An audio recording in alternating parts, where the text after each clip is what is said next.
머리카락 없이 지낼 수 있을까? 모자 쓰기의 즐거움. 항암 치료를 시작하게 되면 아마 제일 먼저 하게 되는 걱정이 머리카락이지 않을까?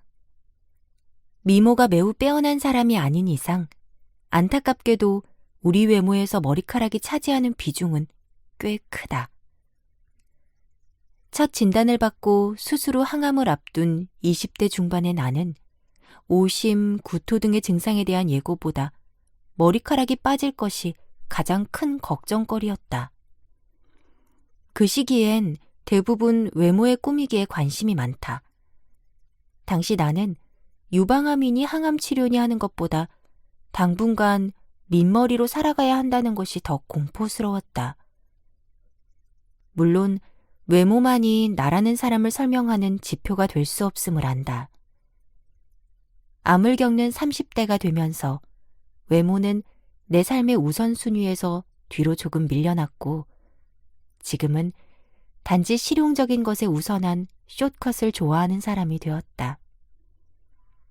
아무튼 20대 중반의 여성이라는 특이점이 있었으니 당시에는 그게 제일 큰 걱정거리였다. 그래도 어쩌겠는가. 빠질 머리카락을 붙잡을 방법은 없다. 항암 치료를 시작했다면 머리카락 빠질 일을 준비해야 한다. 나는 스스로에게 적응할 시간을 주었다. 먼저 긴 머리에서 짧은 단발로 커트를 했고 내 발길 닿는 곳마다 우수수 떨어지는 머리카락들이 보일 무렵 머리를 완전히 밀었다. 바리깡이 요란한 소리를 내며 지나갈 때 긴 머리가 후두둑 떨어지는 것보다는 짧은 머리가 다소곳하게 떨어지는 모습이 그나마 마음이 덜 아프지 않을까 하며 동시에 틈날 때마다 거울을 보며 민머리인 내 모습을 무수히 시뮬레이션하였다.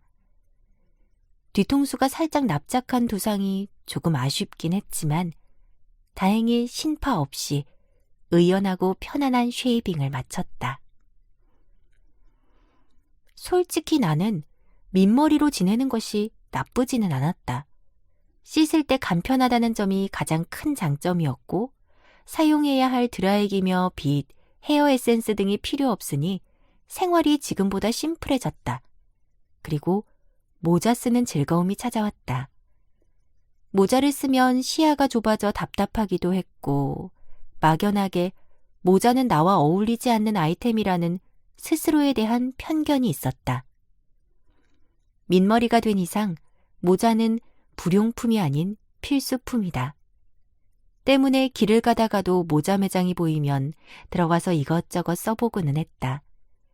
캡모자, 빵모자, 버킷햇, 비니, 골무모자, 벙거지 등 모자의 모양새가 어찌나 다양한지 모자의 세계란 알면 알수록 놀라웠다.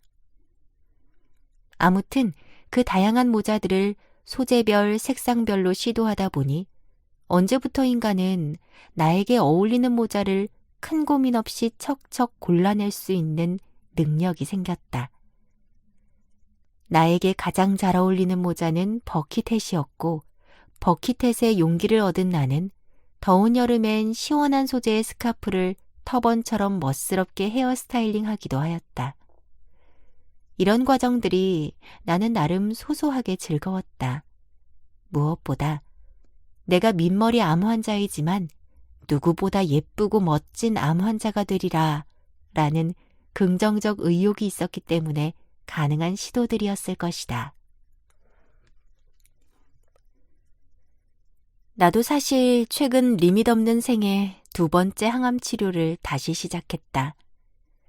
기도 옆 암덩어리가 조금씩 커지는 것 같아 약을 바꿔야 할 것 같다는 소리는 미리 들었지만 이전처럼 경구 표적 치료제일 거라고 예상하고 있었다.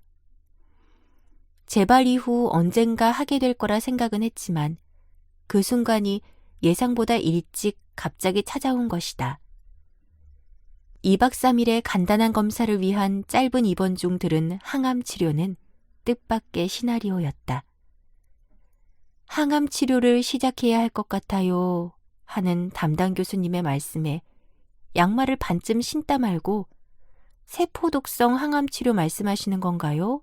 라며 다시 되물었고 그 다음 질문이 머리카락 빠지나요? 였다. 5년 전쯤은 정해진 횟수라도 있었지만 이제부터는 정말 장기전이라고 생각하니 암담했다. 당장 내 앞에 예상되는 치료들이 거대한 산처럼 다가와 나를 덮칠 것 같았다. 하지만 그 암담함에 나 스스로가 함몰되도록 내버려둘 수 없었다. 항암 치료를 시작해야겠다는 소리를 들은 저녁, 노트북을 열고 예쁜 모자와 비니, 앞머리 가발 등을 주문했다. 누군가에게 철없이 보일지도 모르겠다. 하지만 슬픔은 찰나이고 기쁨도 곧 금방 찾아온다.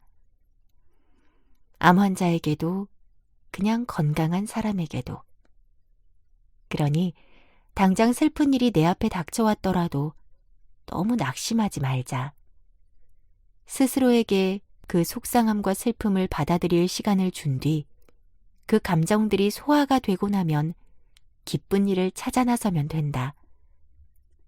어쩌면 내가 찾아 나서기 전에 먼저 나를 찾아올지도 모른다. 도전하는 자여, 멋진 모자를 찾을 것이다.